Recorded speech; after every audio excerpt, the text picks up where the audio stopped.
Welcome back, everybody, to Higher Density Living. Thank you again for everyone that chooses to listen and question their reality. Us? Yeah, and us. And everything. And what they listen to and everything else. We like people that question. We like people that are on the search for knowledge, wisdom, and truth. Knowledge, wisdom, and truth. Yeah. Is learning. And this, we just talked about this off the air, but evolving by learning. Yeah.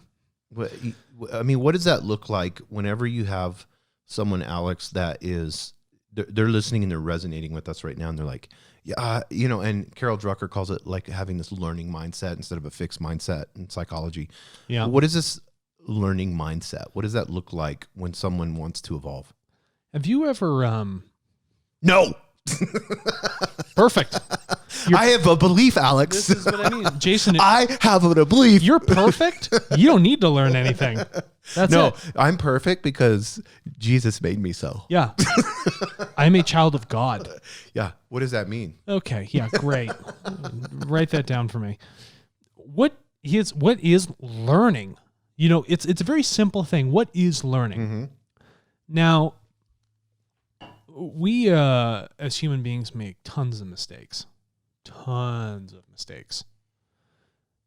Now, the question is, through these errors, are we going to pay attention to the ones that worked and didn't work? Okay, so I created an error here. Where did that lead me? Did I take anything from it? Did it have a positive outcome for me? Did I lose something materially? Did I lose something emotionally? Did I lose something in my consciousness in terms of how I was originally thinking? So when you look at learning, you have to create errors all day long. And learning only occurs after an error has been created. You observe that error and then say, oh, won't do that again. Yes. That is the process of learning. And now the catalyst can be something very simple. Okay. If there's a nail on the floor and I walk on it with my bare feet, it's going to hurt. So now is the question. Did I learn something when I stepped on this catalyst? The nail is the catalyst. And I chose that experience of stepping on it. Ouch, that hurts. Am I going to continue to walk around bare feet on a construction site? Yes or no? If I continue walking around barefoot, I haven't learned anything. Now, let's talk about the learning. I have learned from this error that I created. I'm going to put work boots on. I'm going to do one better, though. How do I evolve this state of learning? Okay, I got my work boots on. I'm safe to now move around. How do I make the world safer for others? I'm going to start cleaning up these nails because maybe some other people are still unknowing. Yes. Oh, okay. So now I've cleaned up more nails. Less people are stepping on, they're really getting a nail through the foot. Have I created an error here? No. Or maybe something happens that there's a backlash. People didn't want you to pick the nails up. So when you thought you were doing something good, an error shows up. And now you're also learning from something good that you were doing that was a good catalyst but had a negative outcome. Yeah. Or you can have a negative catalyst that has a positive outcome. I want to get really deep in this. That's an amazing analogy, Alex. Because of your belief, because that's what we're talking about, belief. This is part 2. Because of your belief, the nails are there. Yeah. Keep going. That's great. So removing the nails, you're going to learn, and in your learning, those nails dissolve away. It's not physically having to pick the nails up. No. Those nails are there. Those nails are there because of your perception. And so what happens to all those believers that are in that house that's been nailed together by belief?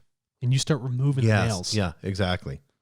What happens? Yeah. You're gonna the house crumbles on them, right? Yes. That perception of reality is gone. You're helping by removing these nails. They don't see it yet because they're in their short-sighted belief. They assume that they're doing the right thing, but really their world crumbles down on them. So what are they going to do? They're going to be pissed off at you. So the question is, how do you then receive? How do you take the emotional response of their error being projected onto you? Are you going to learn from it? Learning is but you experiencing a catalyst and then choosing how to perceive that catalyst. That's all it is. If you choose to perceive it, fantastic. Do you choose to perceive it in a creational way or in a believing way? That's up to you. That's your free will. But learning is experiencing and a catalyst. Yeah, because in that example that you used, I'm going to say one thing and then I'm going to back it up with your example. You never have anything apart from consciousness. No. You never have anything apart from consciousness. So if it is all assumptions, those nails sitting there are an assumption that I have. So now I'm going to base my assumption that there's nails there. Now I'm going to go, see, here's the problem with religion. Now I'm going to go teach somebody else about the nail. And I'm going to give them an assumption that it's real and it's sitting there. Mm-hmm. And then I'm going to impose my free will on them and tell them specifically there's only one way to remove that nail from the ground. Yeah. And that's you got to wear these boots that I made. And then this is going to help you. You need to put this tool on. You need to have this. Way. You got to think this way. Yeah. There's sin. And because there's sin, you have to do this, and this. And we wrote 66 books about it. Or if you want to go into any of these spiritual teachings, we can look at, any spiritual book. Let me ask you something. Say, I'll just go with this church theme real quick. Mm-hmm. Say I go into the Sistine Chapel. Mm-hmm. Do I want to go in there believing that the Freemasons knew what they were doing when they were building that stone ceiling? Or do I want to know that the person had the skill in doing it? I don't want a stone to fall on my head while I'm in there. Yes, exactly. Right? Do I want to believe that in my consciousness that the automobile company actually manufactured the car safely? Or do I want to know that it has the standards in place that are required for my safety so I can actually operate that vehicle? If I look at consciousness is created, it's connected to my material world, my material body, and also my immaterial fine fluidal world, which is my spirit. It's that bridge between both.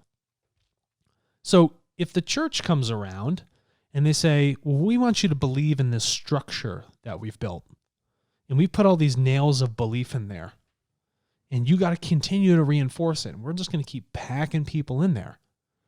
Is that foundation, okay? Does it support a knowing? Do I believe, listen, I'm going into this house and you want me to continue to frame it? I don't know how to frame a house. I don't know anything about that. I don't know anything about the geometry of foundations or, the architecture of it or even the carpentry of that nature. But the church is asking me to come in and use this tool, which they've devised and says, this is the only way to do it. Well, I have really no learning in this. Do you have any facts to back up that this is how I should be building a house? If I'm in this house of belief, has it been built properly? But if we have nothing apart from consciousness, then it's just measuring perception. Yeah. You see what I'm saying? How big did you build your house? Mm-hmm. And that's not truth, because we're perceiving that nail's there. We're perceiving that house is there. And then we're putting these tools on this false perception, and we're building our identity, and we get our self around this false perception. So whenever we look at measuring things, I mean, we can get into, and I want to get into this a little bit later, because we wrote that, we did the HDL on science. Yeah, on measurement. Yeah. But whenever we begin to, and that's where I was thinking with this, whenever we begin to measure things, and then we get into this false reality, because that's what it is. Anything apart from consciousness is not true. Yep. So then we get into this false reality. Then we start putting, and we talked about this before, then we start putting the emotion to it. So then we give meaning. This is important. We give meaning to ideas and things. And in that meaning becomes the assuming, which becomes the belief. So you're defining something, a definition. You're measuring to a meaning. Yeah, you measure it to define it with untruth. Yes. And then you live by that measurement. I have a yardstick of lies.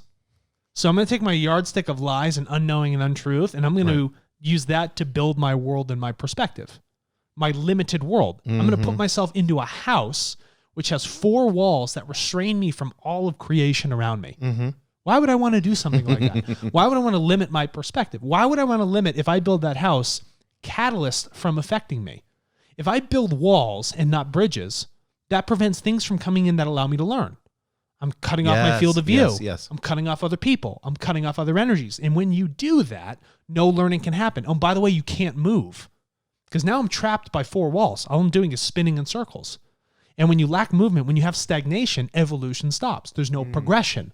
There is no zeal. There is no final outcome. There is no goal or focus you can achieve because your only focus is the four walls that are in front of you, that you've built yourself through your consciousness of untruth that you're creating. And you're squandering the connection of this material world, which is bridged through your consciousness to the spirit. Right. And now the spirit can't breathe. You can't breathe. The spirit can't breathe. You're building walls. You're not building bridges. Everything wants to be interconnected. But you're chopping up that web and starting to define the world by four separate walls rather than realize it's a total all-encompassing thing. It's a circle that has no sides. Every time you cut an angle on something, what happens? It creates two angles. Mm-hmm. So every time you're trying to measure and reform something, you're just creating more walls that you have to deal with. But if you let it be what it is, do not cut it to form it to what you think that perspective is, but truly observe it in its all-encompassing, unifying, spherical nature, you have no other angles. You're radiant, you're glowing, you've created a bridge between the spirit and the consciousness in the material world. People will be able to feel that. I think I can explain this. I meal prepped 2 days ago.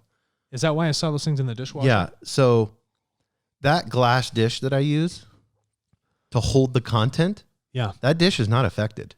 No. It's just holding the content. That's all it does.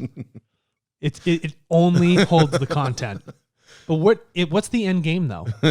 Your end game is to ingest the content, right? So not to give judgment on the content. No.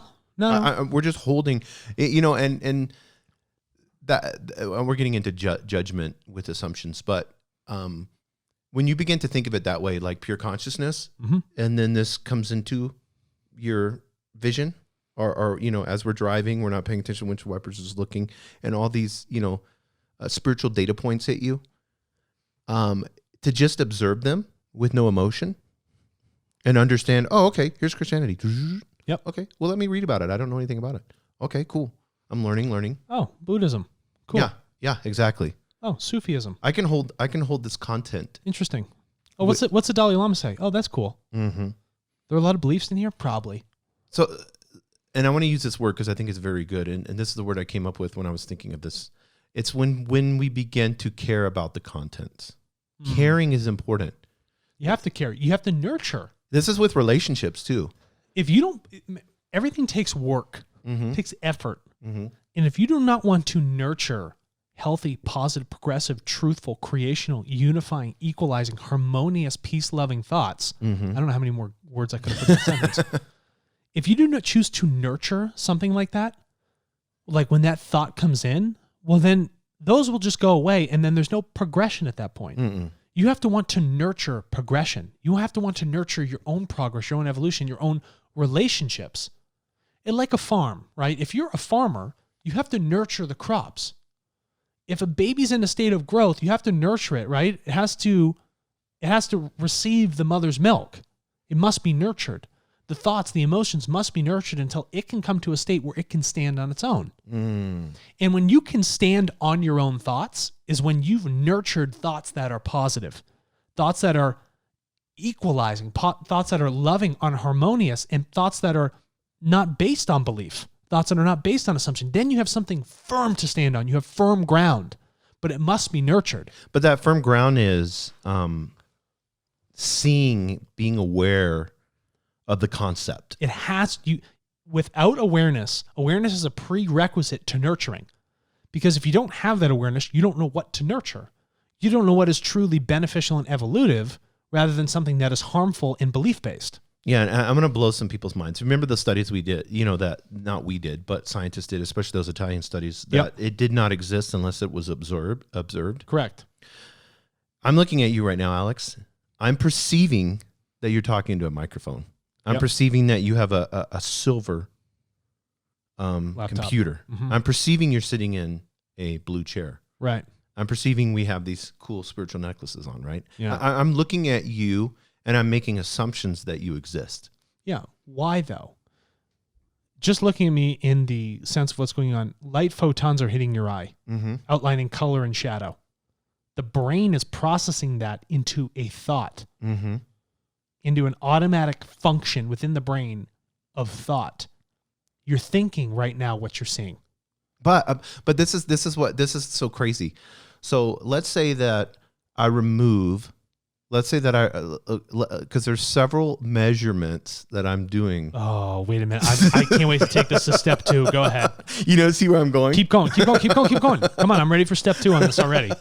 So let's say I take, let's say I snapshot a video of you at the microphone on your computer. You just drank coffee. So I take that and it's just looped, But let's say I take, so my perception of you is this video that I'm seeing through my eyes, the shadows, the photon, everything you said.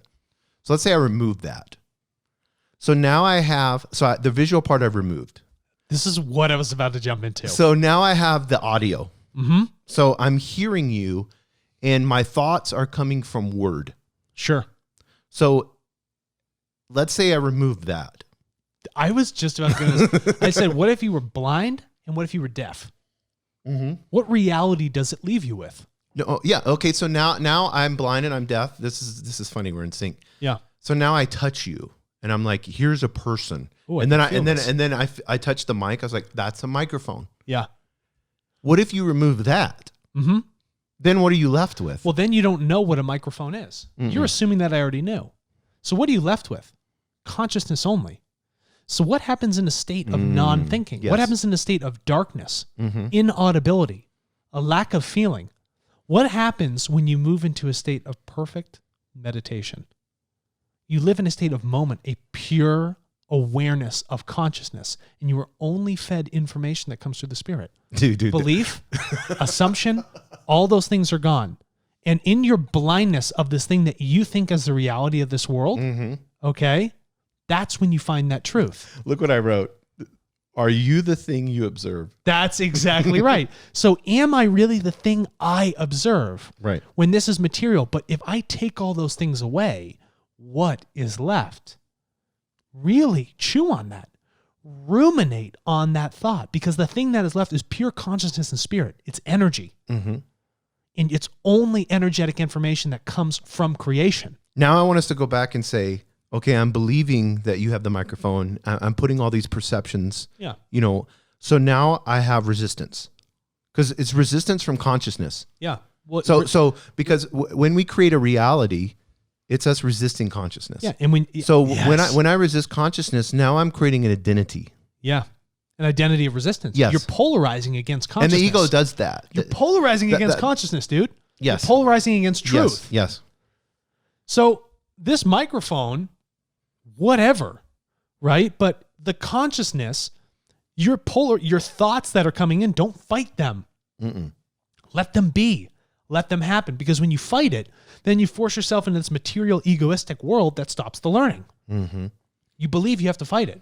Just let them be what they are. Well, and you said you believe that you fight it, and that's a good way to use the word belief. But it's more than that. It's you judging the contents of the container. Yeah. So you're going against consciousness. You're going against Because consciousness. pure consciousness has no judgment. No, and it is creation. Mm-hmm. Yeah. So when I start to judge thoughts, if I try to bottleneck my emotions and thoughts, I'm stopping creation. Right. Let things flow. Observe them in a state of non-observance where you're like, I can't see, I can't hear, I can't taste, feel, or smell. I just am. And so I want to get real practical with this. What you said, I just am. We am. We am, yeah. Wham. So all of the so-called problems in this reality, all the so-called problems that people are experiencing is a waste of energy on assumptions. Yes, it is. On false perspectives. Does she love me or not? Yeah. Does she love me? Does this country want to launch nukes at me? Yes. Are we better because of our economy? Yes. What are you talking about? Does that make you better? Our whole world, we stir up these problems on these ideas, on these untruths, these disharmonious, non-unifying things, and that's what we put our measuring stick towards. Oh my God. Dude, this is just what I was going to say. So remember the monkey? Holding the stick? Holding the stick. Who's got the bigger stick? No. Let's dissolve that stick. What's that monkey going to do? Yeah, what's he going to do? It's going to go get another stick. Of course he is. Okay, so we've dissolved one untruth. Well, let me go find another one. So what happens if we dissolve these all day long and there's no more untruths to grab? What are you left with? But each stick to battle, because Yeah. that monkey, I mean, if people don't understand, we were talking about a documentary that was horrific. Yeah, I Jane mean, Goodall. yeah, and Yeah. then she's watching these monkeys tear each other apart, but this one monkey's laughing, grabs a stick, and is so just ready to go. I love it. I love it. So he grabs that stick, but that stick, even though it's viewing it as a tool like the windshield wipers, that stick is just a concept. It's a concept It that will begin to dissolve when you understand that. it's a concept that it is a weapon. Yes. It's a concept that it is bigger than the other person's. Mm-hmm. That is strictly a material concept. Mm-hmm. And when you think of a weapon, all you're thinking of is power over the other. When you weaponize something, remove that. Mm. How do you use the branch and look at it as something creational? I got it. I'm going to walk up to the other monkey and I'm going to hold the branch above both our heads on a hot summer day. Now I've created shade. Now I've found truth in what that thing is, and I've unified with it, instead of me coming up with this false concept, right? So if I'm going to measure things, measure them in the light of creation. Do not measure them in the light of your false material perspective, ideological world of religions and forms of capitalism. So how do you see through your dependence? What I'm dependent on? Because that's what that's what the belief is. Yeah. Because you're dependent upon this. Like your hairdresser. We'll go back to that. Being, hardcore fundamentalist Christian, Yes. seems like. Yeah, that's true. Her dependence is that. Yeah. So how do you begin to see through that? Like, I know you have to question the assumption. This is hard to do. So, for some people, they're so absolutely convinced, so much that they become blind to absolutely any sort of input. The walls are so high. Their structure is so dark. Their walls are so thick.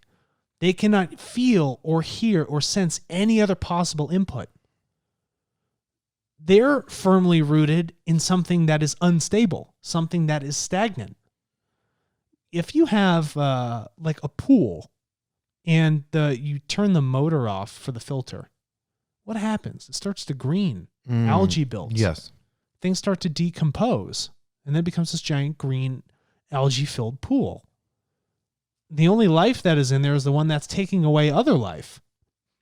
So when some people become so deeply ingrained in something, it becomes very difficult, Jason, to move through that absolute conviction of something. You're so absolutely convinced that this is the truth when you haven't done any work, because you believe that you're absolutely convinced. So you don't even want to listen to any other outside input. So at that point, for those people, it's only when something that is not human intervention steps in and shakes that foundation at its core. And it's only through their perception. It is going to come at a point when they are in such sorrow and pain and, wanting of stability, where their God doesn't come in for them, where their belief is not sustained, that they're like, shit, this was not the right way to go about this. I shouldn't have thought this way, because no cosmic influence, no God, no second coming of Christ, nothing is coming in that was rooted in that belief system. Not one of these things is helping me. So am I going to sit here and let the circumstances of this world be played off to some cosmic thing that has apparently total control over me? Or am I going to stand up with my own free will and do something about it? Because in the very end, it's not luck, it's not foreordinance, it's none of those things. It's your own responsibility and damn hard work. That's what it comes down to. It's damn hard work, because, there's two great stories with Buddha and Jesus on this. And I want people to understand this. When you begin to just say you're the container and begin to do this damn hard work, like you said, the story of Buddha by the tree, whenever he began, he sat there for a week, and he's like, I'm not going to allow any of these things to impermeate me. My identity is not these things. Temptation came really heavy on him. Jesus had the same thing when he went out into the desert, and he was tempted, and Satan kept giving him all these things. So these are just allegories of you're going, and I want people to understand this. Whenever you begin to think in this way, whenever you begin to align with consciousness, temptations, all this worry, doubt, fear, is going to, your monkey mind that's used to carrying the stick, that is going to bombard you just as Jesus had, just as Buddha had. It's going to, when you become more aligned with creation, the old self, the egoic self is going to say, what the fuck are you doing right now? Yeah. I can't handle this. And I think a lot of people get to that point. Yep. And they're so dependent on their assumptions. They're so dependent on this false reality that they back away. They retreat. Or they stay at that level. They just stay right there at that razor's edge, that cliff. Little effort will always bring little glory. Yes. And I say glory in the sense of doing good things. No small amount of work will ever lead to something enormous. You need to take the reins of your life. You need to take the reins of your destiny defined by your cause and effect, and you need to hold on tight. Because those horses are going to be ripping you around. And the question is, are you going to steer it in that right direction? And when you look at people in this world, ones that have been even successful materially, to think that it was luck that got them there, you are so far from the truth. And whether they've done it negatively or positively, a lot of hard work has gone into bringing them to that point in material gain or growth in their own personality or in their consciousness. That was by no foreordination, cosmic event, or a roll of the dice. It took long, hard, arduous work and perseverance with a deep amount of optimism for what that outcome might be. But if you don't want to put in that work, if you are so absolutely convicted that you're so blind and you don't want to put in the work to get your sight back, you will never have it. You will never have it in this lifetime. You will be blind in the eyes, you will be blind in the mind, and you will be blind in your spirit. There will not be one light that shines from you when you live in a world of belief. That world of belief will only lead you into darkness further and further. But until you start to crawl around and feel your way to where you're supposed to be, rather than wandering around aimlessly, you're never going to get through that false conviction. You will never find what it means to reap the fruits of hard work. You will never feel the glory of consciousness and what it truly is if you haven't put in that time. And you'll never be able to share that with others if you give away all of your free will and all of that work and pass it off to the thanks of some God that supposedly exists that you've never seen before. That's what it's all about. Those are those thoughts. So how do you see through that tough conviction? It's either you choose to start rooting yourself in something that makes sense. I can feel the ground even though my eyes are closed. I can hear myself speaking.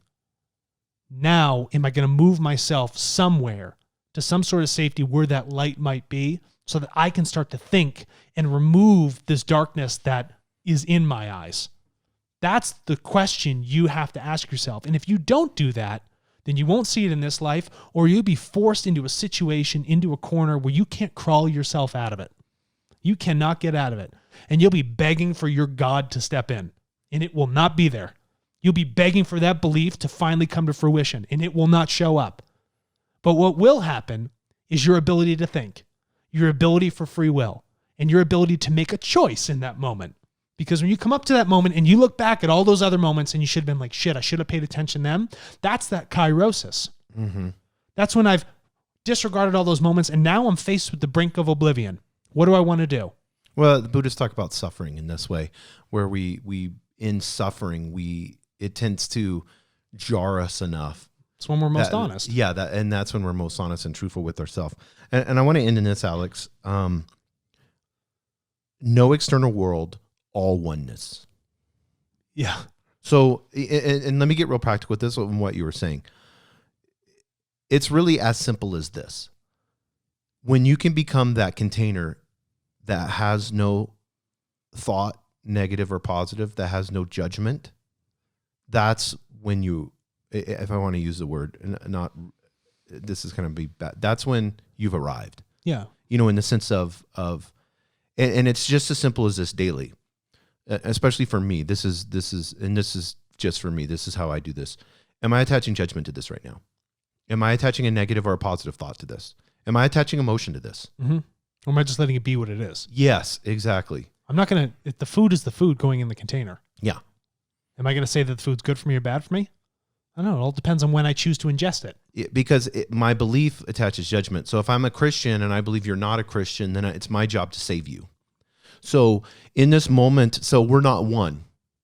So there's no oneness with that. No. There's no true love with that. There's no unity. Because you're saying, for God so loved the world that he gave his only son. There's the scripture verse, that talks about that God is love, which is true. Creation is love. It is the highest. But when you begin to say, Alex, I'm going to pray for you because I love you. It's like I can't forcefully make you the assumption that I have, the strong assumption that I have. You're not in my reality yet, because it's so funny. You could have not believed anything, but you could have started talking to her in Christianese language. Yeah. And she would have totally believed she would have just gone on and on and on. She would have been sold. For like an hour.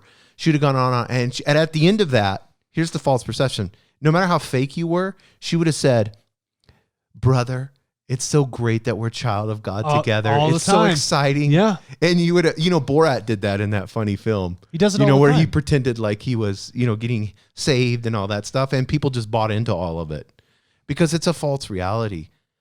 So you, as a created being in all of humanity, there's only a small percentage of people that are willing to do this work that you so eloquently described. It is those people willing to do that work are the ones that invisibly carry the weight of this world and humanity on their shoulders into the future. Those are the ones. The harvest, yeah. Those are the ones that harvest and reap those benefits and sow those seeds and make sure that this planet is fed in consciousness. And that will be the optimistic reality. Yes. Of this world. Right. Because all is one. Because all is one.